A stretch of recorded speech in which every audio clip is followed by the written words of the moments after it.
Hello, my friends, and welcome to WDW Radio Live. I am Lou Mongello, and this is the WDW newscast for Wednesday, November 5th, 2014. Christmas is only, 30-something days away. I cannot believe it.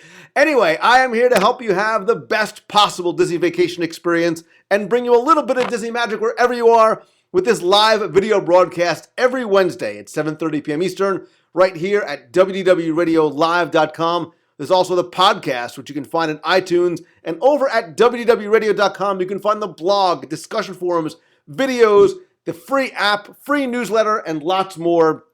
Please definitely go and check it out. And also check out the events page. Find out how you can come get together with other Disney friends for Meet of the Month in Walt Disney World and other places around the country, including Disneyland next year, Disney Cruise Line to Alaska. I can't wait. Anyway, so tonight's show is going to be a little bit different than the normal newscast where I come on, I talk about this week's Walt Disney World news with you guys real time in the chat room, get to sort of answer your questions and talk about what is going on. And then normally we stay on for another however long. But, I was thinking earlier today that I've really been live broadcasting in my basement, literally and figuratively, since like 2007. So it's almost going on, 8 years that I've been doing this. And I've been doing the newscasts every week since about 2008. Again, I do the news for 15 minutes, and then we chat for an hour or two or three, or yes, occasionally even 6 to 8 hours.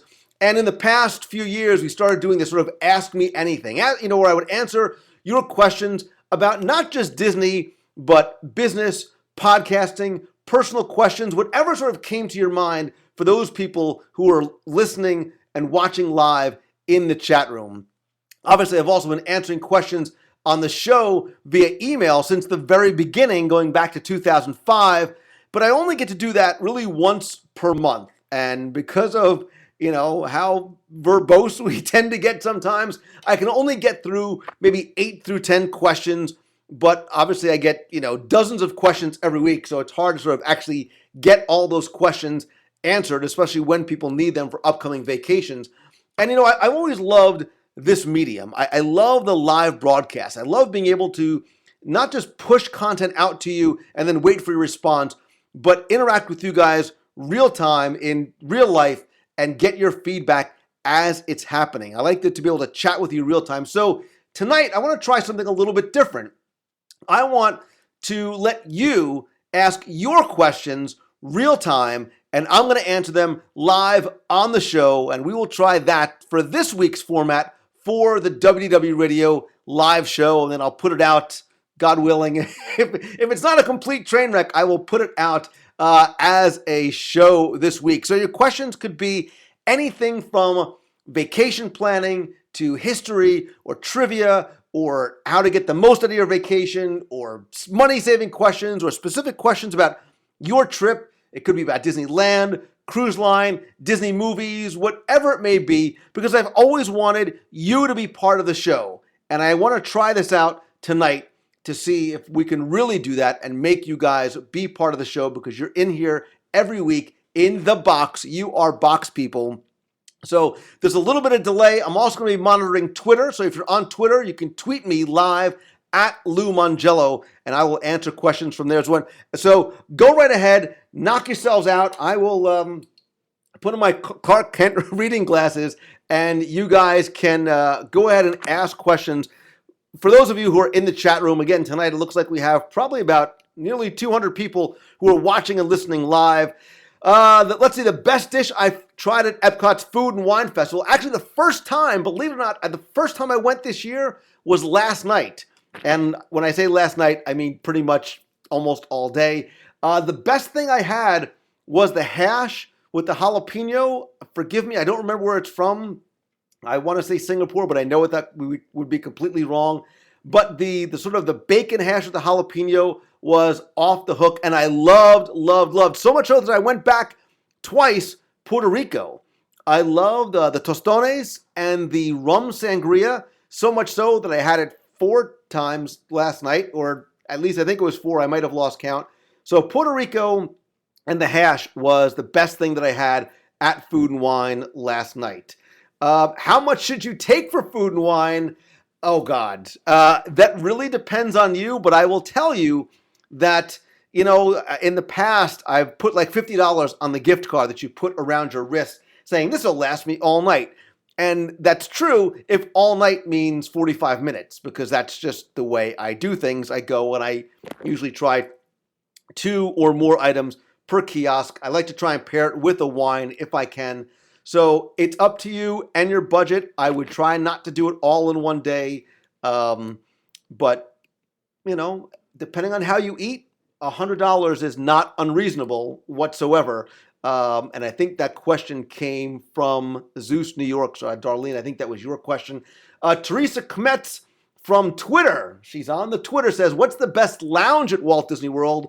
I would have said Territory Lounge based on a live review I did maybe 2 years ago. I love the atmosphere. I really like the food they have. But I will tell you that after my recent review of Meisner's Lounge at the Grand Floridian, that may have quickly leapt to the top of my list because they have an extensive bar menu, very unique food, so much so that you could really make a full meal out of it. They've got drinks that are unique to that venue. You've got the Grand Floridian Society Orchestra playing in the background. So Meisner's and then Territory, probably a very, very close second. I also like Victoria Falls over at Animal Kingdom Lodge, and I'm going to get, stoned. When I say stoned, like you will throw stones at me when I say this, but this is a total local problem, but Animal Kingdom is so far away. It's such a long, it's like 20 minutes to get there, and they got to walk and go downstairs. I kid. Those will definitely be my top 3. Mike 125229, if I'm reading the numbers after name correct. What are my thoughts on Kona Cafe for breakfast? My thoughts, the love in my heart that I feel for Kona Cafe, not just for the legendary Tonga toast, but for things like the Samoan, which is awesome. And they also have a macadamia nut pancake, which does not get as much love as it should. I love Kona for breakfast. And then if you want to take the boat over to the Magic Kingdom, you're already parked there. Why not? Ken Brown, also on Twitter, says, what is my favorite treasure on the bookcase behind me? Oh my God, Ken. So you're asking a question like literally the day that I just move things around and put stuff on my bookcase. So I will take things like the lame answer, like, oh, the drawings that my kids gave me. I would say it would be my, you guys actually can't see it, so I'll get it. My Haunted Mansion secret panel chest box, which is from 1971. It's sort of those mystery box kind of things, which you don't see that often anymore. I have a baseball signed by Roy E. Disney. And my Han Solo, because I'm a total nerd, my Han Solo, this was mine when I was a kid from 1977. It still works. It was in storage. I found it. And my little Han Solo blaster, because we know Han shot first, is probably one of my other favorite collectibles. Which week is best to go to Disney World in August, says Firefighter 2. Whew. Okay, so it's August, which means it's brutally, insanely hot and crowded. So I would actually say the last week in August, because one, the weather just may be starting to break, and by break, I mean it'll be 97 instead of 99. But Florida schools go back to school usually mid-August, so you probably won't get as high crowds because a lot of the kids will have gone back to school already. So the last week in August, possible. Least busy week of the year, that's changed a lot because there's not a lot of I talk for a living, not a lot of not busy times. I love the first week in September, the second week in December, and those first few weeks right after New Year's in January, and those even sometimes in February, as long as you're staying away from some of the holidays there. Art of Animation Pool or Yacht Beach Club Pool, says WDW Genius. Yacht Beach Club by like leaps and bounds. I love Art of Animation Pool, I dig the fact that you can hear stuff underwater, although the first time I went there was a lot of kids just doing the floating thing, which freaked me out as a parent because they're trying to listen to the water, and I think that, God forbid, something bad happened to them. I love the sand bottom pool at Stormalong Bay. Hurricane Hannah's is right there. There's also the slide. You're right at the beach club. The boardwalk is across the way. It's like the perfect storm, pardon the accidental pun, of water park fun and delicious food. All right, let's see. Let's go to MJ Safra on Twitter. They're coming in fast, so I'm trying to get them as quickly as I can. What do I think is coming to Disney's Hollywood Studios Star Wars Land? Yes, but I don't think that's it. I think the studios is about to undergo a relatively major shift. Obviously, not just away from it being a working studios, but I think the handwriting's probably on the wall that Star Wars would be coming to Hollywood Studios. Pixar is probably coming to Hollywood Studios, and who knows, maybe even a new name is coming to Hollywood Studios. I think that park is really going to sort of find its definition. I think it's really going to find its place in sort of the circle of theme park life, with the success, obviously, of Pixar, with the acquisition of Star Wars. It just makes sense, and I don't think this is going to happen in the next 6 months. I think it's going to be 12, 18, 24 months, 36 months out, because don't forget, Pandora is still being built over at Disney's Animal Kingdom. Ventureland 1, the Pepper Bacon Hash was the Farm Fresh booth, which replaced the Florida booth this year. Thank you very much for the clarification. If you haven't been to Food and Wine, go get that, like, right now. Ed Charbonnet, do I think Marvel's coming to the studios? Probably not, unless something changes with the licensing that Universal has for Universal Studios east of the Mississippi. Until that changes, or unless Disney decides to go with something like Guardians of the Galaxy, which Universal does not have currently, I don't think you're going to see Marvel coming to the studios, although I'm a huge Marvel fan. You see Cap right down there. There's lots of other Marvel stuff around here. I would totally dig to see that. How do I like the new way they're hanging the wreaths on Main Street USA, says Disney05. So instead of the garland going across Main Street USA, there are sort of little archways hanging off the sides of the facades. The reason why that's there is because of the Festival of Fantasy Parade. The floats are so high, the dragon is so high, you can't have the garland going across. So I think it's a nice way to sort of compromise while you still get that sort of canopy type feel a little bit as you walk down Main Street, which I was in yesterday. Jimmy Styles, the best restaurant in Disneyland. Brother, you know I want to say the Cozy Cone because everything tastes better in a cone, especially when it's shared with friends. That being said, Steakhouse 55, I love. Storyteller Cafe, I totally dig as well. Obviously, there's something to be said for the Blue Bayou because of the theming, because of where it is. But I like a lot of the restaurants in Disneyland Park, like Rancho de Zocalo. Like, I like using real utensils. I like getting Mexican food in the park. So I would just say pretty much all of them. Let's see. The best Christmas tree. Disney 1071. Oh, man. The best Christmas tree, I have to say Magic Kingdom. I have to say Magic Kingdom because I'm a Magic Kingdom guy. I'm a nostalgic kind of guy, and it's that sort of simple elegance of the Main Street Christmas tree. Favorite ride at Disneyland, far and away. Radiator Springs Racer, quintessential Disney attraction, has all of the elements that you need. Great story, great music, incredible theming, immersion into the film, and a wonderful re-rideability factor as well. Do I have a copy of The Black Hole on DVD, VHS, etc., says Mixed Team. Yes, and yes. I got rid of we donated all of our VHS to a charitable organization for kids, so I do have it on DVD, though. Who sings the podcast theme song? It is not me, Jill WDD1. It is Dave Roshone. I tried to think of a nickname for him, and I don't. Dave Rockstar Roshone from DJRmusic.com wrote it, sang it, performed it with his wife. I am incredibly grateful. I've been using that for almost 10 years now. Let's see. John Fulton on Twitter says, which Epcot resort do I prefer? Beach, Boardwalk, Swan, Dolphin. It's such a lawyer answer. I'm a recovering attorney. I like them all for different reasons. Beach Club is my favorite. I love Swan and Dolphin because I think they've got the most comfortable beds on property. I think they're incredibly overlooked. You can get a much bigger room at a much better rate. They're undergoing a $125 million refurbishment of all the rooms across the board, and it has, in my opinion, the best dining of any resort anywhere on property. So I would say Beach Club, Dolphin, Boardwalk, Swan. Unless you like sushi, then I'd put Swan first. Let's see. Grace of the Beach Club, my favorite show at Disneyland. My favorite show at Disneyland. I have to say World of Color. Take out the Lion King scene because the whole death of the dad thing just totally makes me cry and it kills my good vibe there. But I love, love, love World of Color.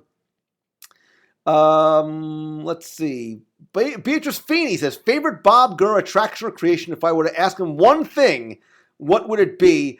So my favorite thing Bob Gurr has done, and there are so many, it's tough to choose. I have to say probably the monorail. And what I want you to ask Bob Gurr is, Bob Gurr, when and with whom did you have your very first Dole Whip ever? And he's probably not going to remember that it was me at Pacific Northwest Mouse Meet, but that was my totally geeking out Bob Gurr moment. They had a Dole Whip machine there, and Bob Gurr and I shared a Dole Whip and then later a monorail martini. The Seven Dwarfs Mine Train, Zach 541, somewhat blown out of proportion. It was not the raging Dante Inferno, end of the apocalypse kind of fire. A firework piece hit some of the foliage. Little fire, put out very quickly. The ride opened up again. No damage, no harm, no foul. Let's see. Will they ever have Magical Express for Swan and Dolphin? Says Teach and Disney. I don't think so. Grumpy all the time. Would I like Cars Land at Hollywood Studios? I would not. And I've said this before. I do not want Cars Land at Disney's Hollywood Studios. I want it to exist only in Disneyland. I want there to be things unique to both coasts to give us reasons to go and visit, and Cars Land just fits at the end of Route 66 in Southern California. That's where it is, and that's where it should stay. Do not duplicate the parks on both coasts. Hey, it's Kareen says, what's my favorite memory as a kid at Walt Disney World? Oh man, you're asking me the sappy, weepy question, but I will tell you that going there with my parents as a kid, and I remember on one trip my dad carrying me on his shoulders in Tomorrowland and my baby brother in his arms. I don't know how he did it. He was like the Hulk.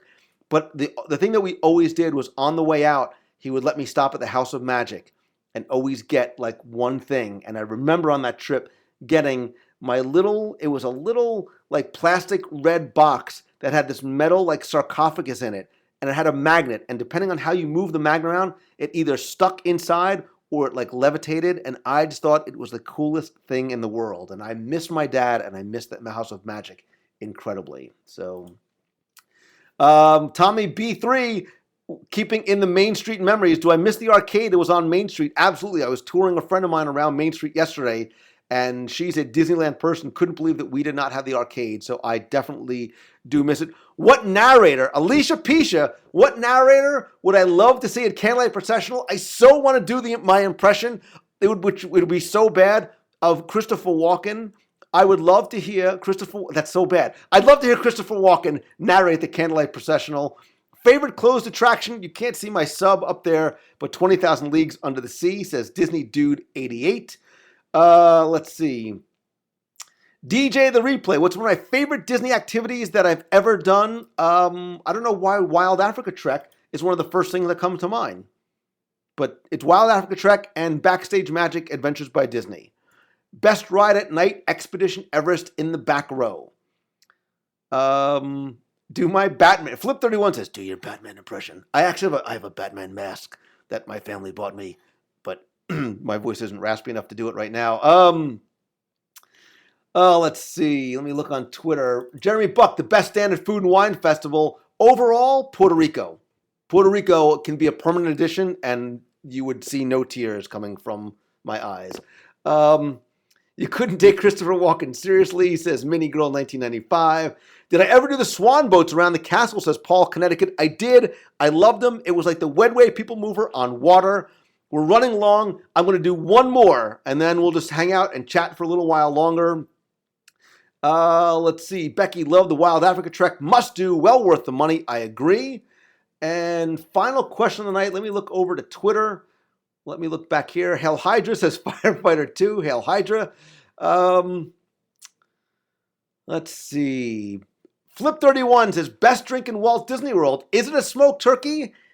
IMHO, it is. I think that means in my humble. It is the smoked turkey. Although somebody today sent me a picture of a drink menu. Let me see if I can find out who tweeted me today with a picture of a drink menu with Fireball. There's a Fireball cocktail on the menu, and I can't seem to find it right now. Oh, here it is. Wade Anderson. There is a Fireball cocktail that has Fireball cinnamon whiskey and rumchata, cream liqueur. Trying to see where Wade had it. I don't know, but I know that it exists, and I need to find it. Kathy Kelly RN, final question of the night. Who is my favorite Streetmosphere character? It's like kids, right? You love them all, but deep down you have a favorite. I love on so many levels, the woman who is, and the character who is, Hildegard Olivia Harding on Main Street, USA. She is suffering for women's voting rights. Go see her. Go hug her. Go tell her I said hello. And now also tell me, do you like this format? Do you like doing the live Q&A? Because I'm enjoying this, and I would like to do this more often. If so, please let me know in the comments, or better yet, tweet me at Lou Mongello. Do you like the Ask Lou Anything show? The Ask Lou Anything live show. If you like it, comment on Facebook.com/Lou Mongello, Twitter.com/Lou Mongello. Let me know. I will listen to you. Also, don't forget, guys, this Saturday, November 8th, is the Wine and Dine Half Marathon. So good luck to everybody who's running. You can't say break a leg. But if you're in Walt Disney World, whether you're running or not, who cares? Come to the meet of the month, 11:30 at La Cantina in the outside seating area over in Walt Disney World's Epcot Center. Come there. You never know what surprises I may have in store. And if you can't come, if you're like, Lou, man, I'm in California. What the dealio, yo? Don't worry, because Saturday, the following week, November 15th, come out to the Cozy Cone Motel at 11:30 a.m. after the 5K, but before the half marathon, because food is better with a cone, in a cone, and better when shared with friends. I hope to see you guys at either of those events. Go to wdwradio.com/events and definitely check out some of the other upcoming events that we have. Also visit LouMongello.com. Find out some of the other places I will be speaking throughout the year, or how to book me to speak at your business, at your conference, to work with you one-on-one, to turn your passion into your profession. Because thanks to you guys, I get to do that every single day. And I love Wednesdays. I love all of you guys. Thank you so very much for taking the time to tune in tonight and every week. So until next time, Hail Hydra. Have a great week, everybody. See ya.